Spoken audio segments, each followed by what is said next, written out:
Okay, guys, on my watch it says 6 o'clock, so time for us to get going. Thank you for joining me. I really appreciate your time, and I hope what we talk about tonight will be beneficial and you'll learn some things and it will help you and save you money and save you from not stepping into a pothole and losing money in the future. So the topic for tonight is to talk about financial scams. And firstly, what is a financial scam? What kind of scams are out there?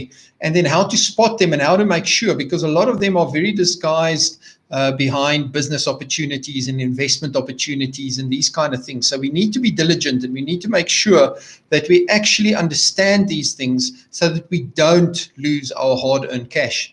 So in these times that we are in, a lot of people are desperate. A lot of people are taking strain financially. Cash flow is limited. Income streams have dried up. People have lost their jobs. They've been retrenched. And that desperation always creates a lot of scams. People and opportunity seekers, they find a way to get people to give them their hard-earned cash. So in this time, as ever, but in this time specifically, we do need to make sure that we are diligent and we make sure that we are educated. The one thing I'm not going to talk about tonight, if you guys are interested in getting more information regarding that, and we can have a discussion about those kind of things, is phishing scams, email scams, all of those kind of things. I do think that, and I hope that most of us are not that gullible that if we find an email that says we've inherited $10 million from some Saudi sheikh and we have to pay 4,000 Rand to get the money. I hope most of us aren't gullible enough to fall for those kind of things. So I'm not going to talk a lot about that. Those are quite easy to spot, that it's some Nigerian sitting behind a computer somewhere sending out these emails. And hoping people fall for it and the desperation gets them to pay money to get money. So what we are going to focus on tonight is 4 different areas of financial scams or financial opportunities and just look at the merits of each. The first one is going to be stokvels and investment clubs. I think all of us have heard about stokvels. They say there's about 800,000 registered stokvels in South Africa. We're going to talk a little bit about network marketing and multi-level marketing opportunities or MLM opportunities. I'm going to talk about pyramid schemes and then Ponzi schemes. And if you look at network marketing, a lot of network marketing businesses are being looked at as if they are pyramid schemes, and Ponzi schemes. So we need to understand what the differences are so we can spot those pyramid and Ponzi schemes that are hidden within network marketing companies. So the first one we need to talk about is stokvels and investment clubs. So the first thing we need to understand is that a stokvel is actually a legitimate legal system in South Africa. So you can start a stokvel, you can become involved in a stokvel, and it's completely legal. There's no issue with that in South Africa. How a stokvel works is a couple of people get together, let's say it's 12 people, and every month each of them contributes a specific amount, equal amount into the stokvel. So let's say, for example, to make it simple, every person pays 1,000 Rand a month into the stokvel. There's 12 people. So every 12th month, you will receive whatever's in that pot, that 12,000 Rand. So if everybody contributes 1,000 Rand, there's 12,000 Rand every month that comes in. And once every 12 months or once a year, you will receive the 12,000 from the other people. A big thing with that is, and to be sure that it's a stokvel and it's above board, is that nobody gets paid for bringing in new members. So that's a big one. The moment you are paid to recruit new members into the stokvel from the money that gets put into the stokvel, then there's some red flags you need to make sure and ask a few questions. The second one is investment clubs. So how an investment clubs works is a group of people get together. They then decide that they want to invest in a specific investment, whether it is an investment in a structured investment or anything like that. They contribute equally to this investment, and then they also share equally in the returns. Again, nobody's getting paid to recruit people into the scheme. So most of these stokvels investment clubs are basically forced savings vehicles more than a money-making opportunity. With a stokvel, you will never get more money out of the stokvel than what you've put in, because if there's 12 people, you put 1,000 Rand in every month, and you get every 12 months, you get 12,000 Rand. You would have put in 12,000 and gotten 12,000 out. In an investment club, you will get the money that you put in plus whatever return on investment there is. Okay, before we go into network marketing, guys, those of you who are listening, if you have questions, please ask those questions. I do have it open so I can see. Thanks, Yapi, for reminding me. I can see the questions coming up. And if I don't have time during the talk to answer the questions, I will revert back and try and answer all the questions at the end. So please ask those questions. I am here, so you can use me to answer those questions for you.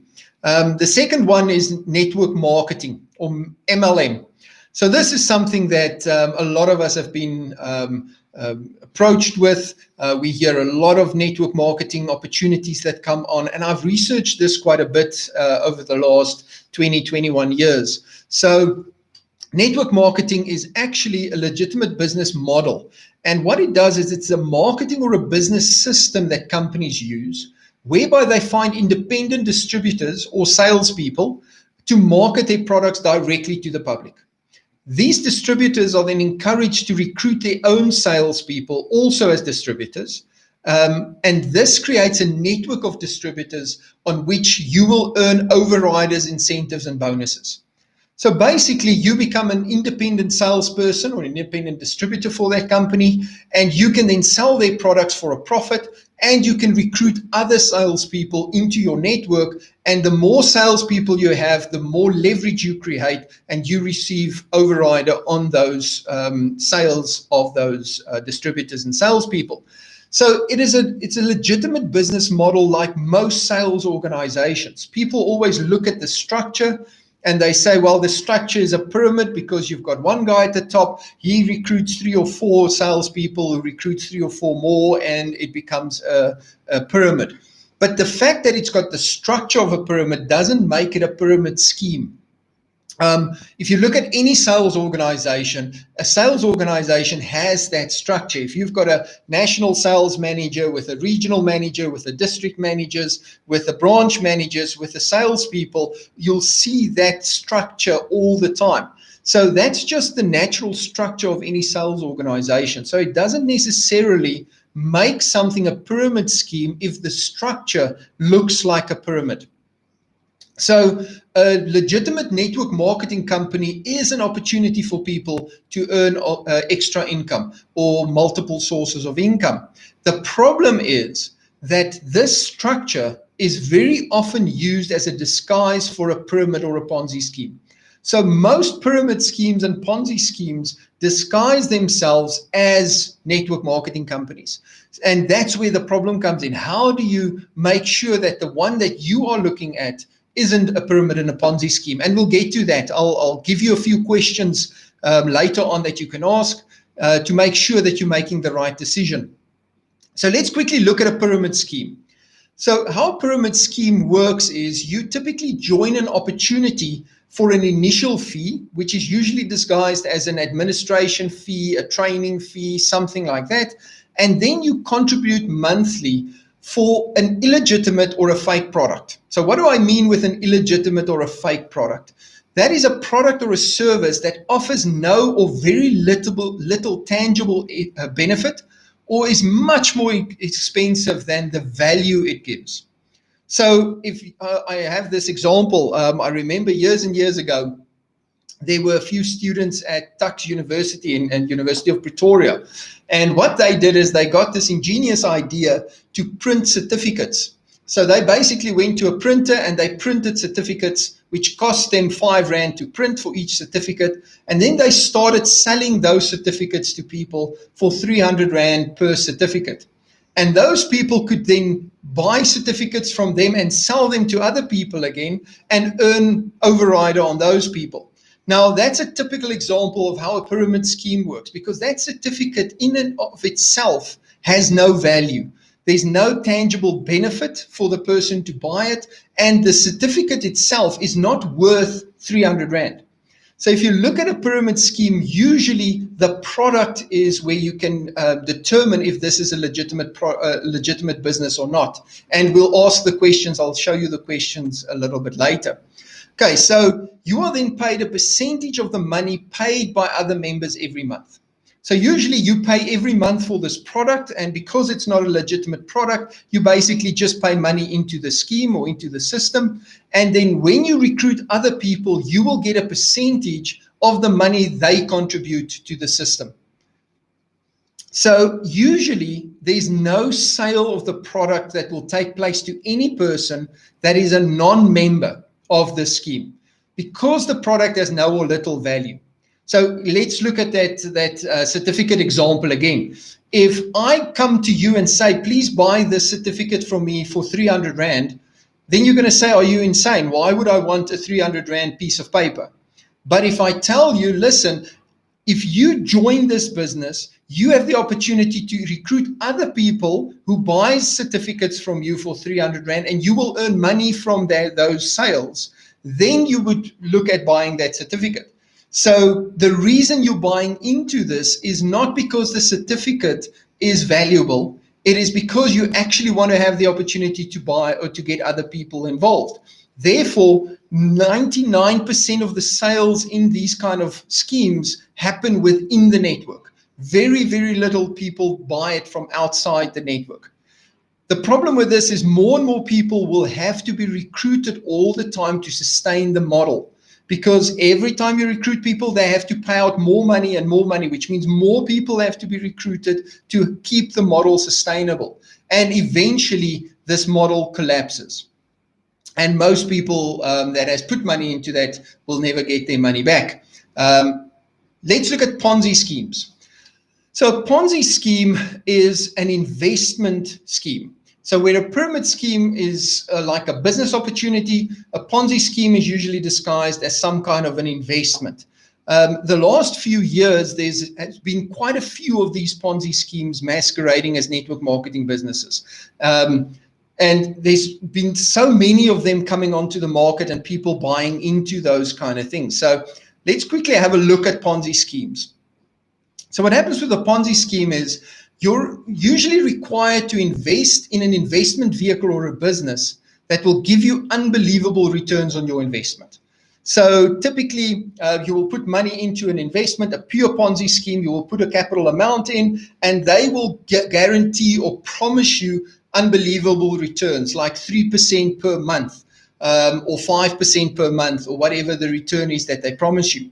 These returns that they promise you, which is guaranteed most of the time, are either shown to you on paper or paid out to you monthly. So they will send you a statement that shows how much your money has grown, or they will pay this money out to you monthly. So let's say, for example, you invest 100,000 Rand into the scheme, you will get 3,000 Rand a month from that investment. Okay, so they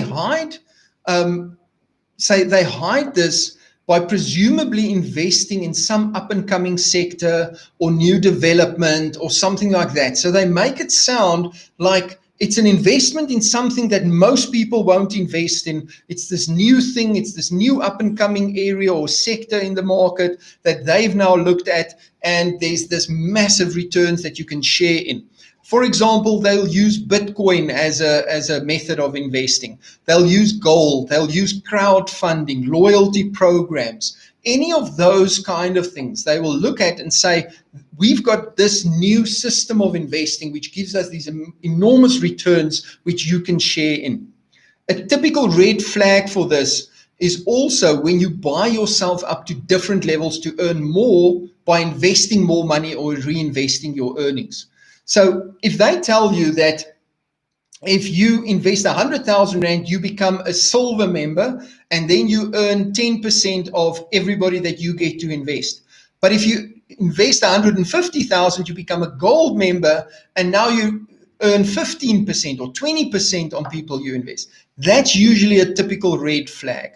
because they then want you to invest more. So they want to motivate you to invest more and more money, because the more money they get in from you, the longer they can keep this scheme running. Also, a lot of these companies would say to you, listen, you can take out your money at any point. You can get that 3% return of yours. But if you leave that money, if you reinvest it, you buy yourself up to different levels and therefore will earn more money in the long run. Again, that is a motivation to keep this system going for as long as possible, because if they don't have to pay out the money, they've got more money to keep the system running. Okay. So what then happens is, once you put that money in, you will start earning your returns. You will see it, and then you are encouraged to get other people to invest as well. And you will get paid a commission on those investments. So they will say, well, if you go find other people to buy into this, buy up to gold level or whatever, you will get paid a commission, whether it's a percentage, whether it's a bonus, whatever the case may be. Again, you will receive your return as long as more people join. And that proves that the system is working. And that's how they catch more people. Because what happens? Somebody approaches you with this and you say to them, listen, how do I know this is a legitimate opportunity? And they say, but I've been involved for the last 6 months, and see, here's my statement. I have received my money every month for the last 6 months. And I know of 3 other people that's also received their money. And by proving that it works, by proving that the money is paid, you feel that it's a legitimate opportunity. And I'll explain a little bit about how these things work. So a typical Ponzi scheme, and guys, I can't explain every different way they package this. I'm going to give you guys a very simple explanation. Don't phone me or don't send me an angry email and say, but the business opportunity I'm involved in doesn't do it this way. They do it that way. There's a whole bunch of different ways that they package this. But I'll give you an example. So let's say, for example, you join this opportunity, you invest 100,000 Rand. They would then take 20% of that, and that would go to the owner, the guy who started this thing. So 20,000 Rand he puts in his pocket, he puts it in an account somewhere.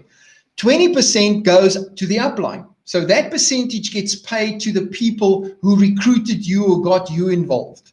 And then 60% is used to pay your interest. So it's used to pay your money. So they take your own money and pay it back to you as proof that this is working.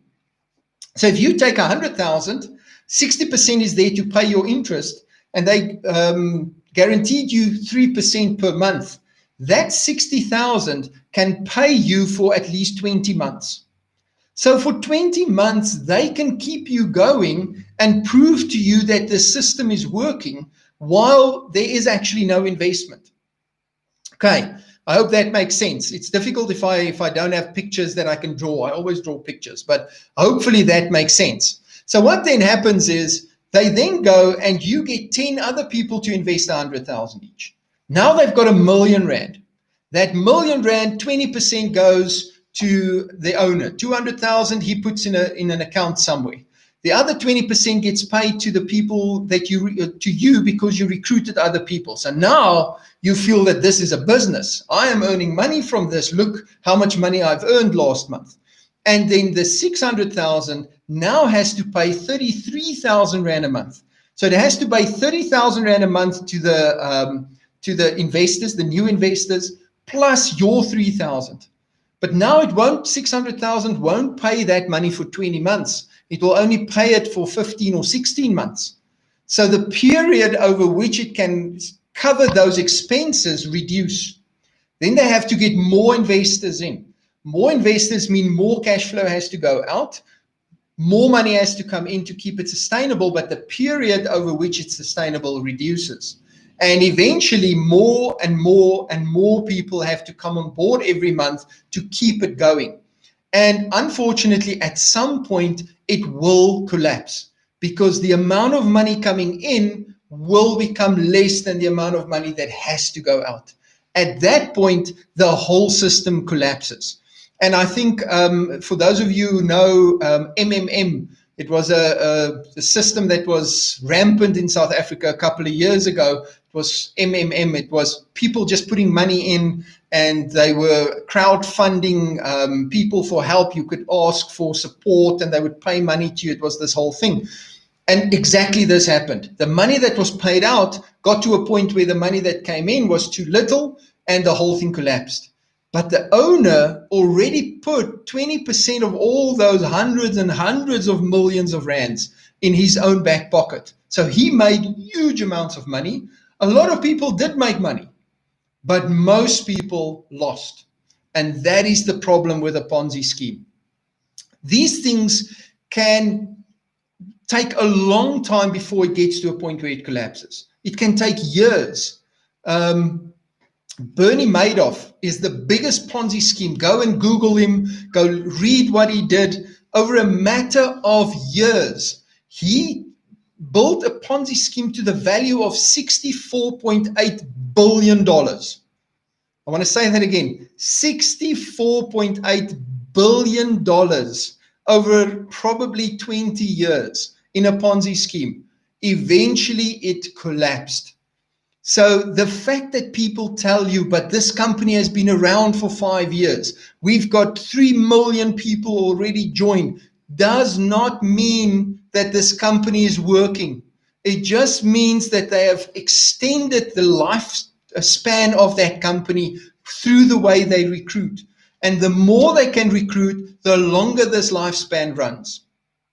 So there's this myth that people always have, that get in first, because if you get in first, you will make some money. And it's true. Most people who start with one of these schemes at the very beginning do make money. So you can get into one of these new schemes, and within the first 6 months or a year or 2 years, you will earn some money and you'll probably not lose money. But the thing is, what you guys need to understand is that that money is somebody else's money that you're getting. The fact that you are earning that money means somewhere down the line, somebody is going to lose that money.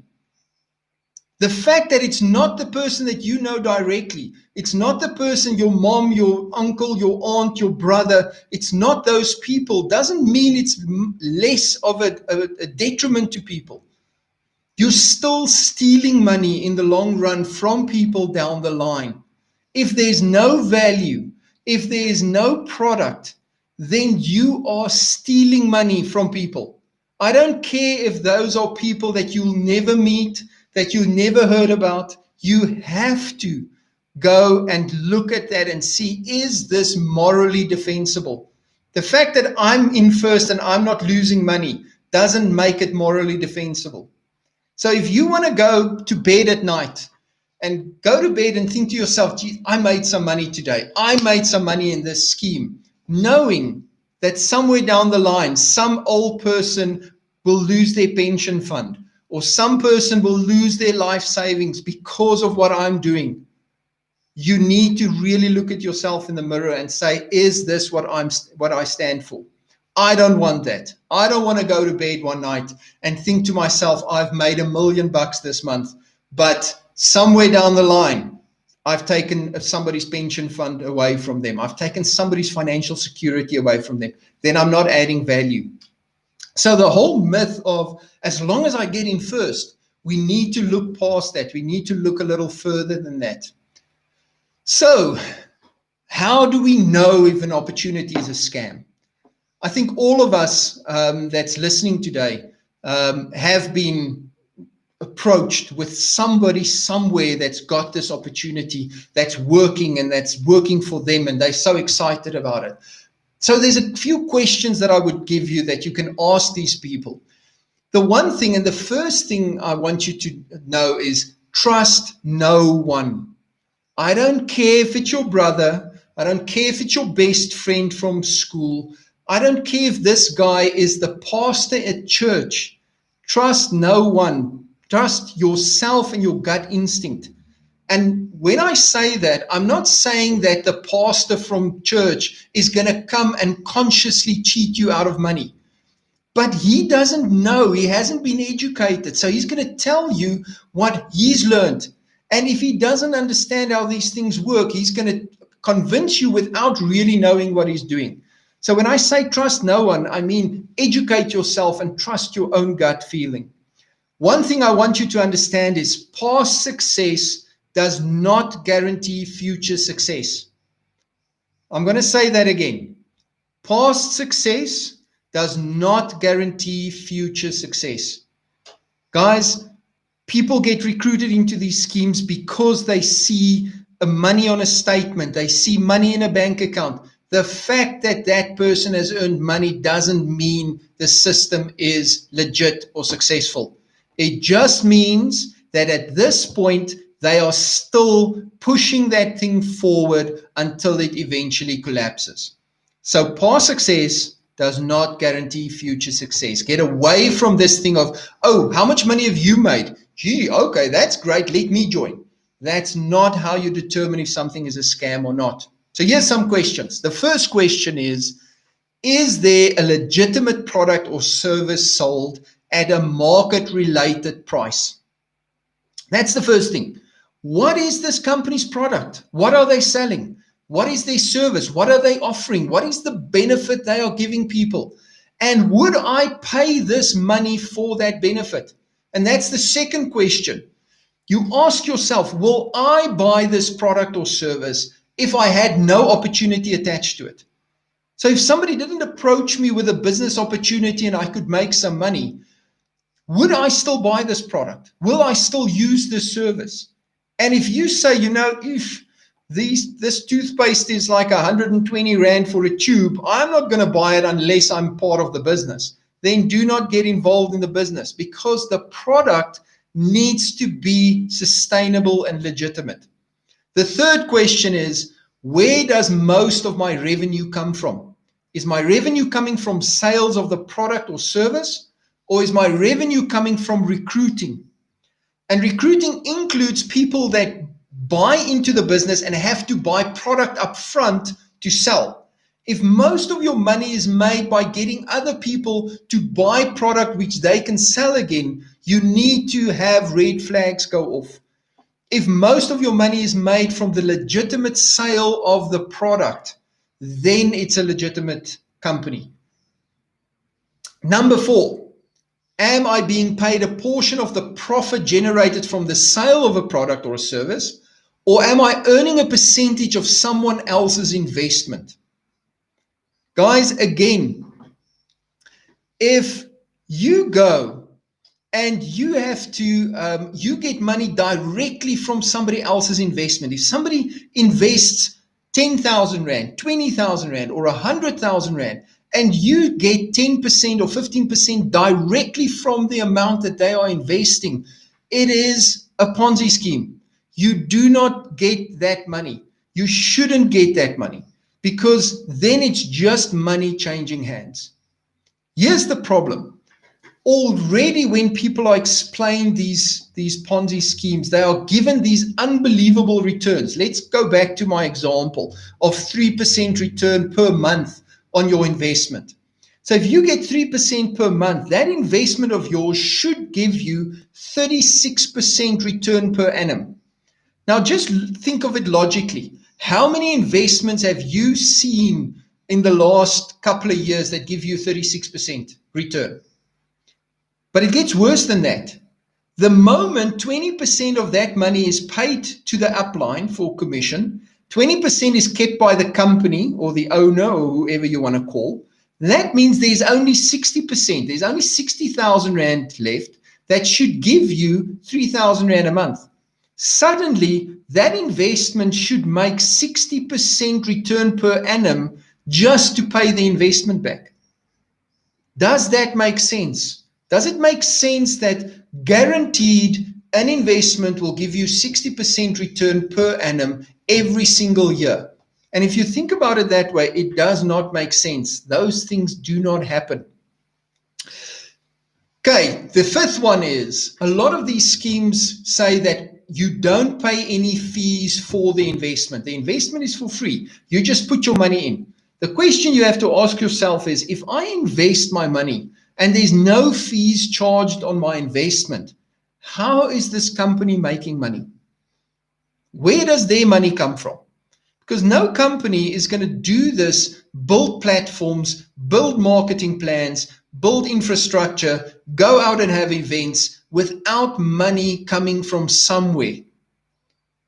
And if you don't know where they are making their money, I promise you they are using your money for them.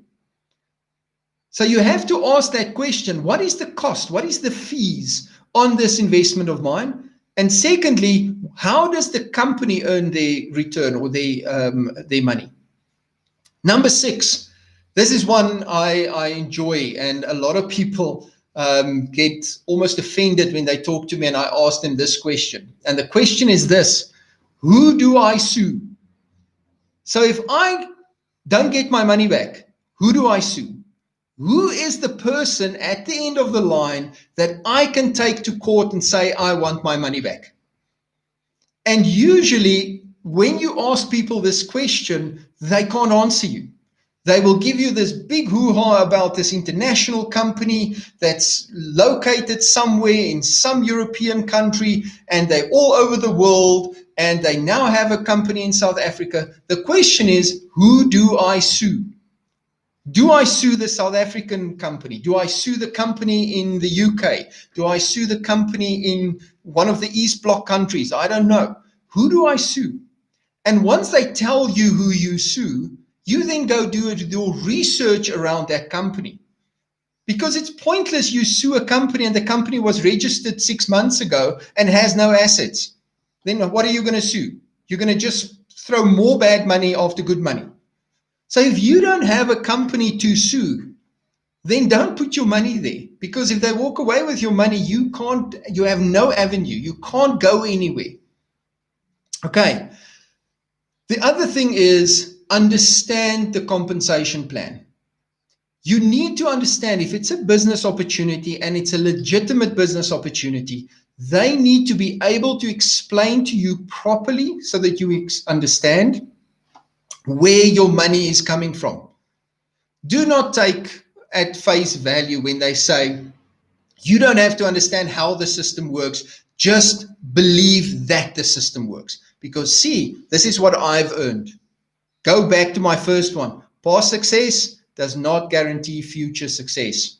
You need to ask the questions. And what people will do is they will explain it to you in such a way that it looks like it's over your head. It's so complicated, and they'll almost make you feel stupid. And because you don't want to feel stupid, you go, okay, and then you join. The thing is, that's what they prey on. They want you to feel stupid. They want you to feel like you shouldn't ask any more questions. Ask those questions. It's one of my favorite questions in the world. Why? Why is this like this? Why? And I'll keep asking why. You can ask my people that know me. I'll keep asking why until I get a proper answer that makes sense. I don't care if I look stupid. Why? Why is this working like this? Why doesn't it work that way? Why is this how the system works? Why am I earning money from there and not from there? You need to understand how the compensation plan works. If it's so complicated that even the person telling you about it doesn't understand it, do not get involved. If you don't understand where your money's coming from, don't join. Don't put money into an investment. Guys, I hope this gives you some insight in what to look out for when judging an opportunity. You are welcome to ask me some questions. There's a whole bunch of things that we can still talk about. I mean, I can talk about these things for 2 years. But yeah, let's see if there's some questions. So firstly, okay, so question I got here is, does that mean that there are no real opportunities out there? Guys, no, not at all. There are great opportunities out there. If you go and you ask these questions and you can properly answer them. Is there a legitimate product? Yes, this is a fantastic product. It's sold at a market-related price. It's something I can get behind. Will I buy the product even if there's no opportunity? Yes, I will buy the product because I really believe in the product. Where does my revenue come from? From the sales. Yes, most of it comes from sales of the product or overrider on sales of the product. Are you being paid a profit from the sale or a percentage of someone else's investment? Yes, I'm being paid profit from the sale. Is there any fees taken if it's an investment? Yes, there's fees taken. I know how this company makes their money.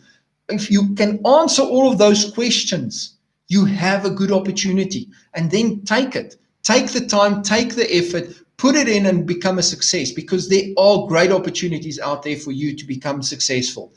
But guys, you have to ask the questions. You can't just believe because somebody you trust tells you about it. They also don't know. Okay, any other questions before we end off?